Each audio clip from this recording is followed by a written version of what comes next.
This conference will now be recorded. Okay, guys, good morning and welcome all in my session.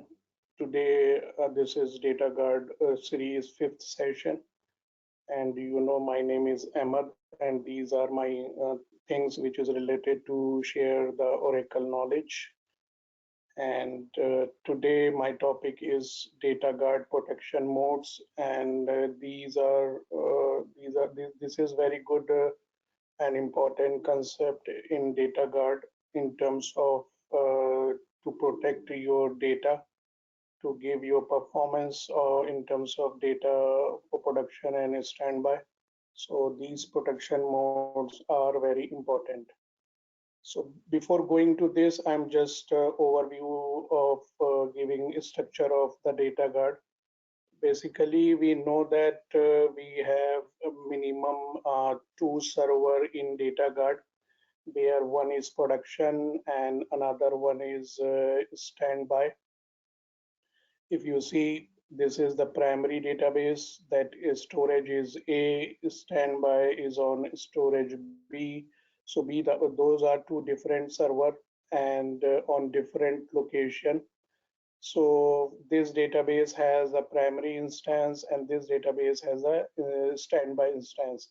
So whatever happening is on primary database, it will transfer in terms of redo entries, and that redo entries will apply here, whether it apply in terms of redo apply, that is physical standby, and when it is apply on SQL statement, that is logical standby. So we have basically two types of standby, but the third one is snapshot standby. Okay, so that is snapshot standby. Basically, we convert from physical standby to snapshot standby, and after that we do some testing on standby, and then later on we convert again snapshot to physical standby. So whatever the time duration on which you are doing the testing, all archives or redo will not apply on the standby. But when you convert back to standby, physical standby, it will apply to the standby, and then it will go in sync way. Okay.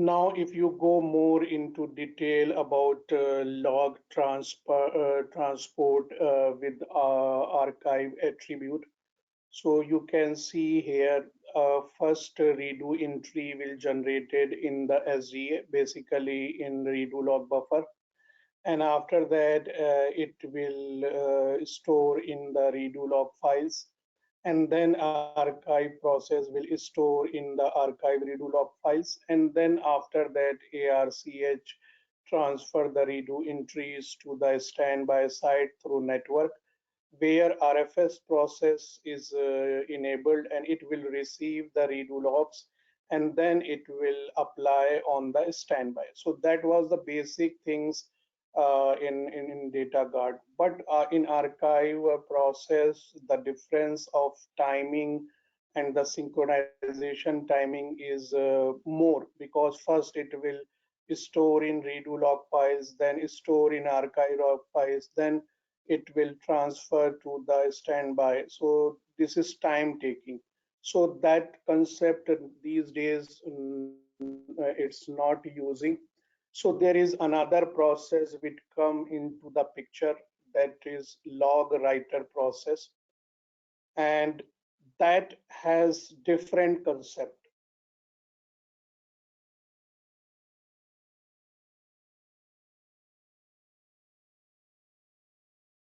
So what is the different concept in log writer? When you are using for redo transport rate, it will store in redo log buffer. Okay, but it will not go to redo log files first. It will go to the network through LNS process, and then that LNS process will transfer to the RFS process, and then standby redo logs concept is there, where these standby redo logs will apply directly on the standby. So here time is very less because from memory it is transferring redo entries to the standby. So it is more faster than by the archiver process. And also you can use sync attributes concept where your production will wait for the confirmation of the standby apply. So when it get the acknowledgement LNS process, then LNS will uh, talk to log writer and then commit acknowledgement happen. Okay, so these mechanism is done by the protection data guard data protection modes. Okay, so that is the today topic actually. Now I hope this overall picture is clear. Now, if you use LGWR with a sync attribute, so what will happen? In that, production will not wait for acknowledgement. Directly, LNS will take the redo entry from the standby redo log buffer, and it will transfer to the RFS. RFS will take the standby redo log, then it will apply on the standby. Okay, and simultaneously log writer is writing in the redo log and it will commit. Okay, so it depends which one you are using in your environment, whether log writer sync attribute or log writer async attribute. Okay, so now this is data guard protection mode and redo transport. So both are actually work together. So as you can see, a data guard protection modes require a specific redo transport mode. So what is the meaning of that? Means when you define a redo transport mode, basically you are configuring the shipment of log files from a redo source to redo destination. Means from physical standby to sorry, from production to standby. Okay, so the redo source basically a primary database, and redo destination basically a physical standby or logical standby. Okay, so it is possible for a standby database to be considered a redo source to cascaded standby databases. So that is different concept. I will not cover right now. And what you will do, you will set your redo transport mode to support the protection mode that you want for your configuration. Okay, but uh, but the configuring the redo transport mode alone does not set up the protection mode. Okay, so after setting up the redo transport mode, you can put the configuration into data protection mode, and data protection mode basically setting some internal rules to be implemented to ensure that your configuration is protected at a certain level. So this is the means link between data guard protection mode and redo transport mode. I hope it's clear. Now we have three types of protection mode. The first one is maximum availability, then maximum performance, that is the default, and then maximum protection. So these three modes are available in your data guard. If you are not configuring any mode explicitly, so your mode will be maximum performance mode. So where data surety is very less, but your database will performs better. Okay, so we discuss one by one. Basically, why Oracle has given these three production mode, because in some cases business cannot afford to lose data, but in some cases the availability of database more important than the losing of data.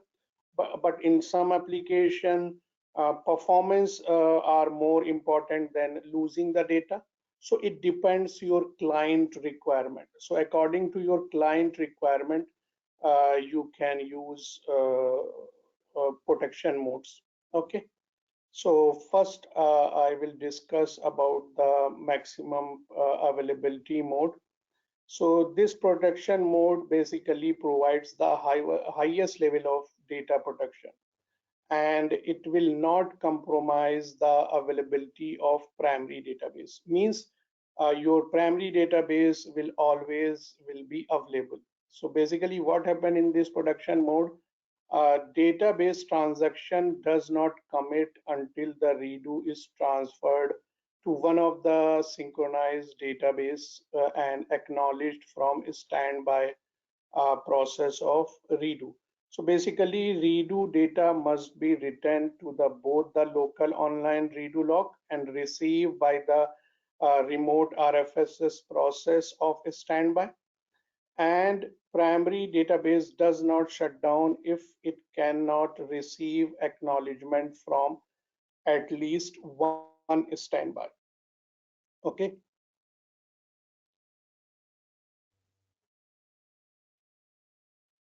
And in this mode basically ensure zero data loss, okay, without compromising the availability of primary database. If no synchronized standby database are available, then primary database operates in an unsynchronized mode until at least one standby database is synchronized. Okay.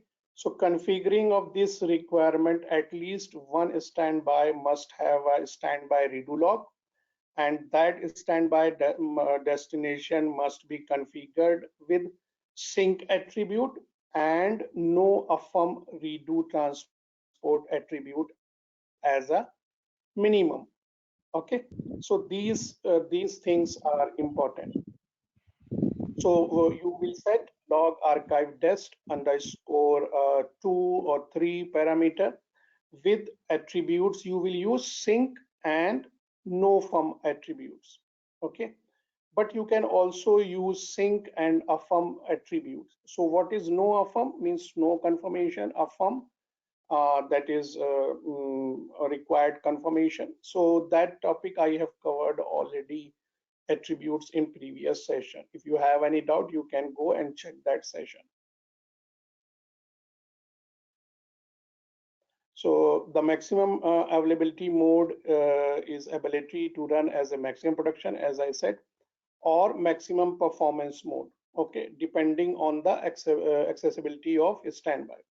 Suppose in normal operation where standby is up and able to receive redo data synchronously, and primary database is like maximum production mode and wait for acknowledgement for the standby to complete the transaction. Okay. And the key point of maximum availability mode is the behavior of the primary database. And suppose when it is not able to receive the acknowledgement from standby, it waits for predefined period of time that we can set with the attributes. And if the connection cannot be established, that the primary database will convert as a maximum performance mode database. So that is the important point in maximum availability. Got that? And as I said, how you will define the time, there is an attribute net timeout. Okay, in that the default value is 30 seconds. And in data guard configuration with the maximum availability mode, the primary database does not stall for more than net timeout second, which you set. Okay, if it is not able to access any standby database. So these parameters are important. And when the primary database is not able to connect the standby, which you define in terms of second, so it stops sending connection request to the standby database, and it will continue complete the transaction. Then the primary retry connecting to the standby immediately after every online log switch. So how you can set these things? You can use another attribute reopen attribute, which is already in second, for which the primary attempts to reconnect to the standby. So these type of attribute you can use, and you can improve your data transportation from production to physical standby. Okay. So when the connection is established, and suppose if any missing archive redo log is there, then it will send by the ARCH process. Important point. And when it's with its logic, the maximum availability mode provides zero data loss in normal operation, and primary database availability is not at risk when there is no accessible standby database. Okay, because it stores in the archive redo log files, and after that, when connection happen, ARCH process will fill the gap. So we use one parameter file underscore server. Okay, so that sorry, that parameter actually fetch the missing archive on the standby from production. We use another parameter, that is file underscore client, but that is not required now.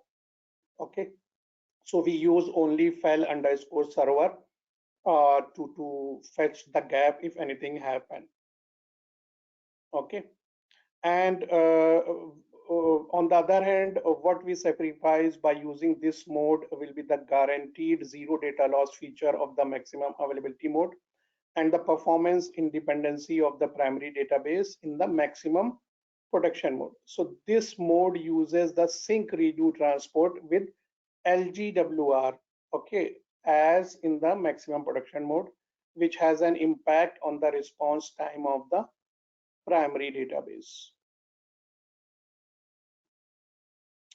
So now second is maximum performance mode. So as I said, this is the default mode in which primary database availability is completely independent of the redo transport service. Means primary database will not wait for any acknowledgement from a standby database to complete a transaction. So we don't suffer from a standby network connection problem or a standby availability related performance problem and availability problems in the primary database. So basically this mode provides the highest level of data protection without affecting the performance of primary database. Why? Because transaction can commit as soon as the redo data is written to the local online redo log. Okay, and redo data is shipped to standby database asynchronously with respect to the commitment of the transaction that creates the redo data. What does it mean? Means whenever transaction happen, okay, and it will not wait for the commit because it will commit independently, and it will not wait for the redo data which need to be applied on the standby. So it will not wait for the confirmation from the standby. It will go work as a independently like single instance. Okay, whenever transaction happen, whenever you commit, or whenever the time pass, checkpoint happen, then commit happens, like that. So this is the way it works independently in performance mode. Okay, and for configuration, we required at least one standby, and for attributes we use async and no affirm redo transport attribute. Okay, so basically synchronization means wait for the acknowledgement. Asynchronization means not wait for the acknowledgement, because we have two types of IO: synchronous IO and asynchronous IO. I hope you know this concept. And yeah, these points I have already spoken. Okay, this mode offer less data protection than maximum availability. So because here there is no acknowledgement of redo data, as I already said, and it is the minimal impact on primary database performance, and it is by default actually. And this mode is used asynchronous mode with LGWR or ARCH attribute. ARCH you can also use, And but from 11G, ARCH transport is not recommended. Okay, because it will not offer any performance. Why it will not offer any performance? I have already spoken in first slide. Okay, where first it will store on the production, then after that archive, then after that that archive will transfer. So it is time taking. Now the third and the last one, that is maximum protection mode. So this mode basically ensures zero data loss if primary database fail. So or network fail or all standby. So primary database will shut down if anything happen on writing the redo entries to at least one synchronized database. Okay, so suppose redo generated, redo transferred to standby, but it not applied on the standby because of many reasons. Okay, so then primary database will shut down as a prioritized protection of primary database than availability of data. So that is very complicated concept. So whenever you are using maximum protection mode, so you required more than one standby databases, and you need to configure attributes properly, like timing attributes or synchronization attributes and many other attributes, because your database protection will shut down. Okay, so to configure this, you required at least more than one standby database. Suppose one standby database is not applying, so maybe second standby database will apply, so your confirmation will went to production and production will not shut down. Okay, so here you can use sync and affirm attributes for your at least one standby database recommend destination.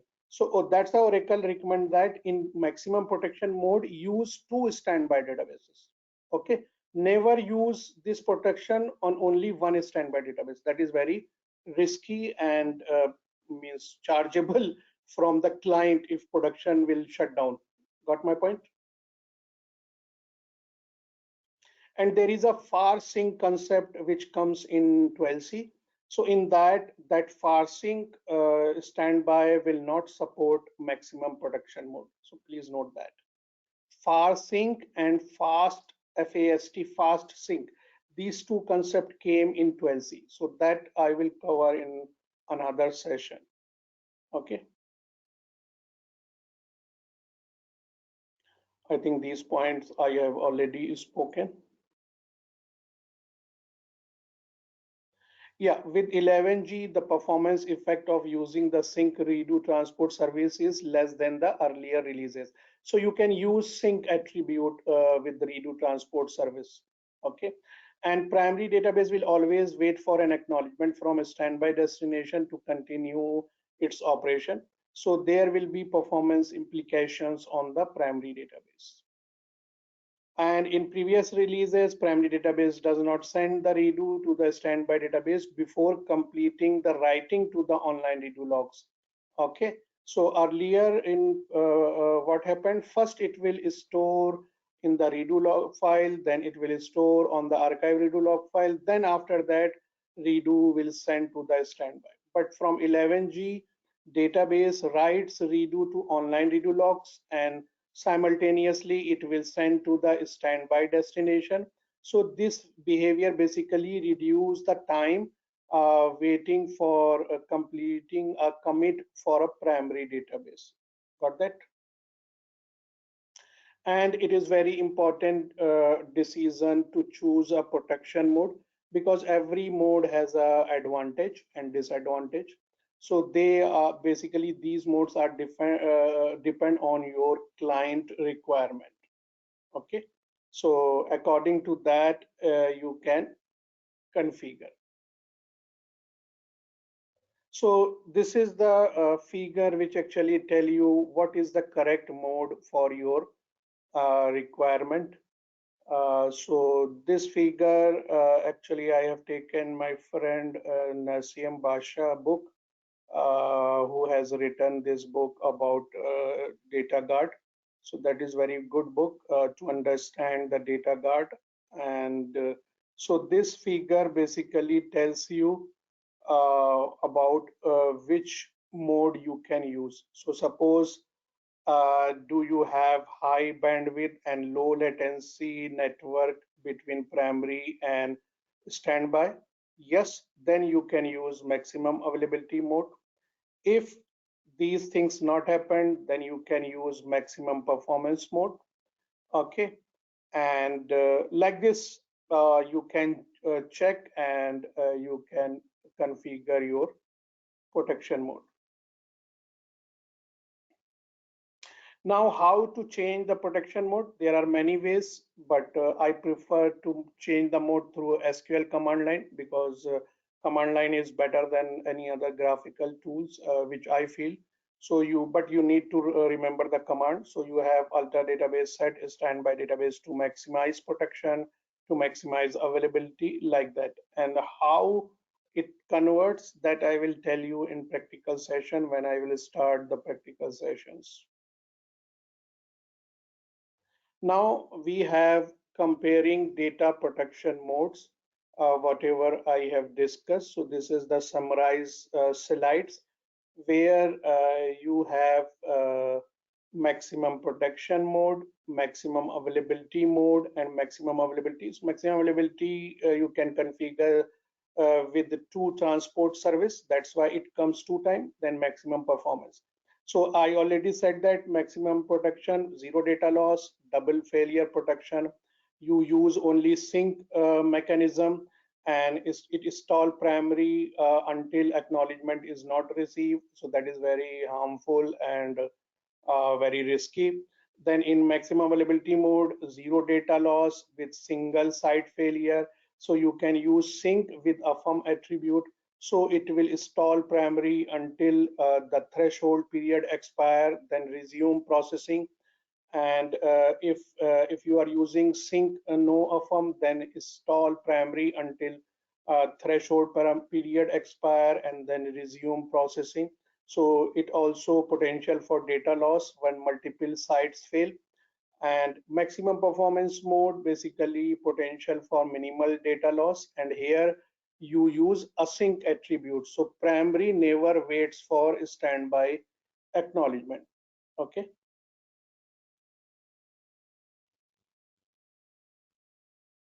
But in one case, there's an important point. If you want to enable fast start failover, then you must set the protection mode to maximum availability mode or maximum performance mode, where you cannot put maximum protection mode. Okay. So according to your requirement, you can balance cost, availability, performance, and transaction protection when choosing the protection mode. So you should remember these characteristics and what are the attributes you can use for redo transport. Okay, another book, I think I have taken this slide. So similar to this, but more explanation here means redo archival process. You are using LGWR protection mode, maximum availability, and in maximum performance you can use LGR or ARCH. Network transition mode, you can use sync in maximum protection mode. Maximum availability, you can use sync, and maximum performance you can use async when using LGWR. And data disk write operation, basically affirm, and in maximum no affirm. Standby redo log is required for maximum protection, yes. Maximum availability, standby redo log required, yes.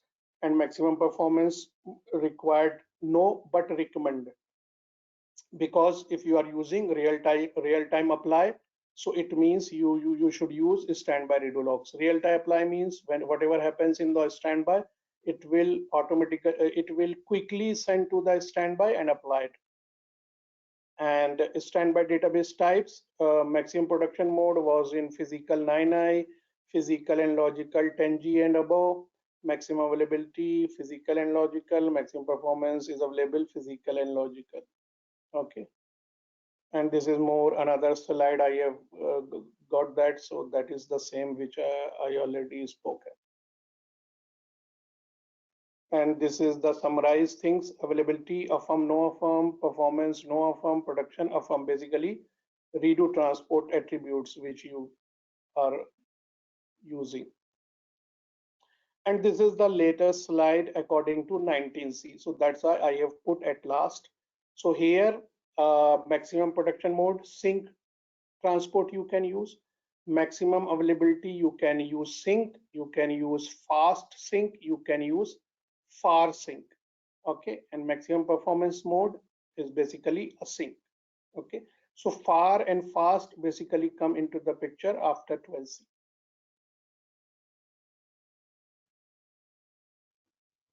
And how to monitor the data guard or check the protection mode. So there is a column in the VDollar database view. There, this will tell you what mode you are using. So here we have database role is physical standby, open mode read only with apply, that is active data guard feature, and protection mode is maximum performance mode.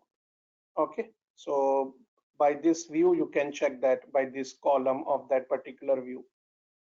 Okay, so thank you very much for attending this session. I hope this will help you to understand the data guard protection mode, and whatever the things I have taken from Oracle books or private writer books, figures and all like that. And if you have anything, you can write to me about this session feedback. Okay, basically I did not get the feedbacks. I don't know why people are writing, hesitate to write about something about sessions. Okay, but if you like and if you have anything to improve my things, you can tell me. And also if you want to register for upcoming webinar, so by this link you can register the upcoming webinar. Basically I'm planning to take every week the session, but due to time shortage I was not able to take it. Okay, so if you have any questions, you can ask me about the today topics. Otherwise, I can stop the sessions.